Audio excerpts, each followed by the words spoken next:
parte que passava na Globo, que é a dublagem carioca, e ele está sendo repassado na Record com a dublagem paulista. Isso é uma coisa muito legal. Mas sabe, eu vou explicar o porquê também. Antigamente, a mesma dublagem, você quando tinha um filme, você quando compra um filme, você não compra, né? Você tem aquele filme por um período de tempo. Então a Globo, por exemplo, compra os filmes do Eddie Murphy, a Globo, por exemplo, compra e não dá mais. Ela vai renovando. Você vê que tem filme do Eddie Murphy que passa 15 anos. O Professor Prato já passou 8.000 vezes. Tira da pesada. Então, a Globo compra e fica para ela. Não vai renovando sempre o contrato. Se a Globo não quiser renovar o contrato, ela passa esse contrato para a dona do filme, para a Fox, por exemplo, e a Fox pode vender para outra emissora. Só que quando ela vende para outra emissora, hoje é obrigatório ele dublar o filme de novo. Aquele filme foi dublado para a TV Globo. E aí, para a Record, tem que ser uma nova dublagem.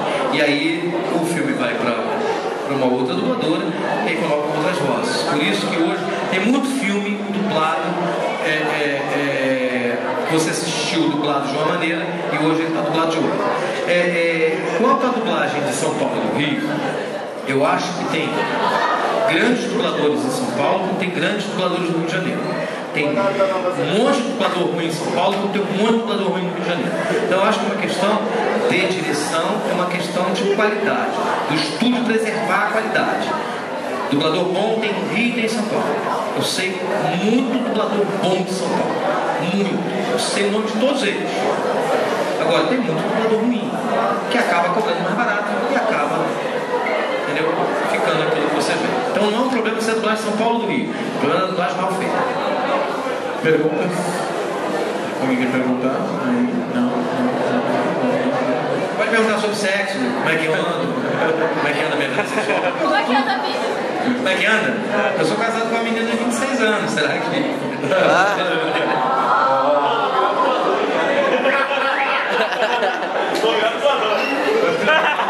Não, no seu caso não. Eu acho que aí não vai ter. Você até vai tentar, mas...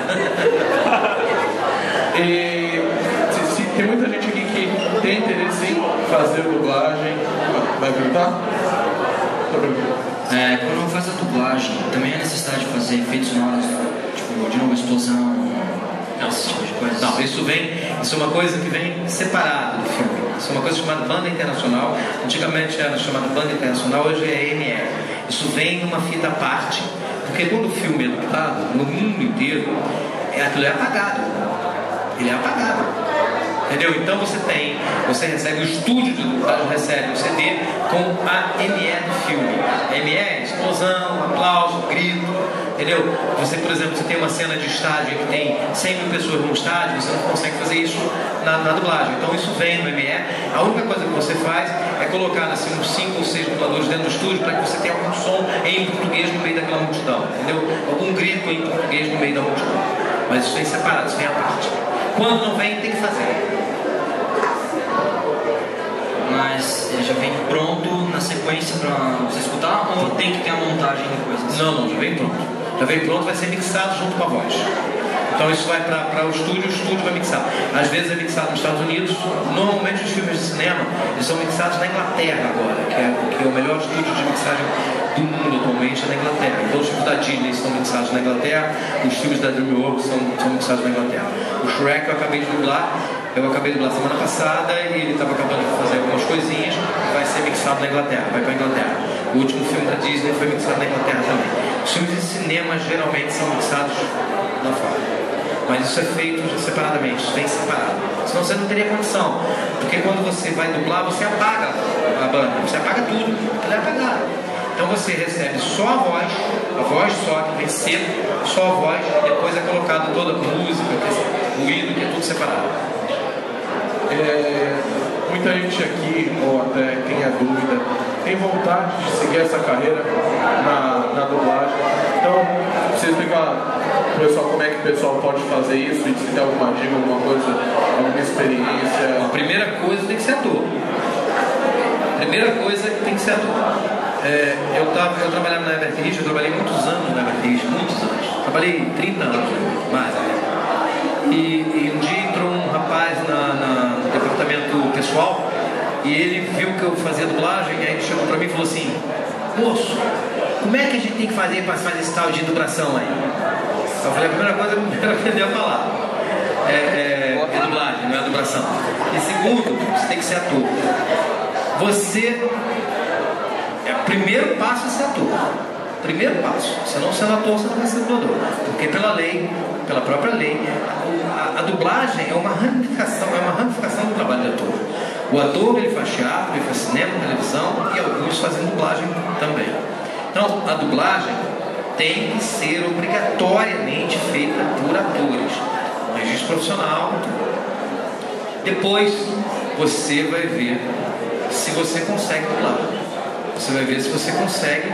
Porque a dublagem, eu já fiz tudo. Já fiz teatro, já fiz cinema, televisão, dublagem, rádio. Eu acho a dublagem mais difícil de tudo. De todas elas, mais difícil. Porque na verdade você tem exatamente 3 minutos para dublar a cena. Você tem exatamente 3 minutos. Por que 3 minutos? Porque a dublagem, ela é paga por hora. E você ganha por 20 loops por hora. Então, loops, o que é um loop? O loop é um pedaço da cena de 20 segundos. Não pode ter mais de 20 segundos. Então, aquela cena tem 20 segundos. Se tiver mais de 20 segundos, você conta mais um loop. Então, o loop, por que é loop? Porque antigamente você não tinha DVD, você não tinha Pro Tools, você era um filme. Então, você tinha um magnético, e aquele magnético ele era emendado e fazia um anel. Por isso virou loop. E até hoje é loop porque ninguém conseguiu arrumar um outro nome. Então, você faz 20 loops por hora. Cada loop tem 20 segundos. Então, você tem que fazer, na verdade, em 3 minutos você tem que fazer o loop. Você tem que interpretar, ensaiar e aprovar. Então, você tem que ter um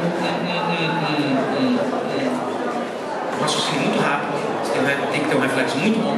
Porque eu sempre digo que o dublador ele tem que estar olhando para o texto e para a tela ao mesmo tempo. Durante um tempo eu dei aula de dublagem. Hoje eu não aguentaria mais dar aula de dublagem. Eu formei grandes dubladores. Marcos Simões, Marco Antônio, um monte deles. Muitos dubladores bons hoje. Primeiro time de dublagem. E eu sempre dizia isso nas minhas aulas. O dublador tem que olhar para o texto e para a tela ao mesmo tempo. Aí eles achavam engraçado. Como vou olhar para o texto? É muito simples. Por isso é que eu digo que tem que ter um reflexo muito grande. Você tem que ler o texto antes de olhar para a tela. Muito rapidamente você lê o texto e você está olhando para a tela. Eu, por exemplo, eu dublo sempre olhando para a tela. Eu não abaixo a cabeça, eu dublo sempre olhando para a tela. Se eu for dublar o Ed Murphy olhando para o texto, eu estou roubado. Quando eu for falar, já falou 3 palavras. Eu não falei a primeira. Então, eu digo que eu dublo assim, um olho lá, um olho aqui. Então, eu decoro aquela frase muito rapidamente. Isso é até péssimo para quem é ator, porque você acaba tendo uma memória. A minha memória, ela é muito rápida. Eu decoro e já esqueci. Se você perguntar 2 minutos depois do que eu falei atrás, eu não me lembro mais. Então, isso é ruim, porque quando eu vou fazer um trabalho como ator, eu vou decorar um texto, eu não consigo mais decorar tão bem. Eu decorava antigamente, porque eu aprendi a decorar muito rápido e apagar muito rapidamente, porque eu tenho outra coisa para decorar. Então, eu aconselho, para quem quer ser dublador, primeiro tem disposição, porque o início é difícil com tudo. Vai fazer muito homem muito carteiro, vai entregar muita carta, ei amigo, carta pro fulano e tal. E vai ficar só nisso mesmo, até você conseguir pegar um pedacinho de papel um pouquinho maior, aí tem um outro diretor tem um pouquinho mais de confiança em você e tal. Então tem que ter paciência. E agora, é uma carreira que eu, por exemplo, adoro, eu faço há muito tempo, eu adoro dublar. Eu poderia ter tentado dublagem há muito tempo, mas eu não consigo. E eu aconselho, quem gosta e é ator, vai dentro, vai se dar bem. Vocês devem conhecer Guilherme Briggs. Guilherme Briggs, que hoje, na minha opinião, é um dos melhores dubladores do Brasil. Guilherme Briggs era fã. Não era dublador, ele era fã. Ele ia lá, via a gente dublar. Ele ficava na porta do estúdio para ver a gente chegar. A gente chegar e a gente sair. Um dia, ele foi chamado para traduzir. Porque ele era tão fã das séries que ele fazia, que ele via, que ele acabou se tornando um tradutor da série. E acabou se tornando dublador e hoje, na minha opinião, um dos melhores dubladores do Brasil. E um grande diretor também.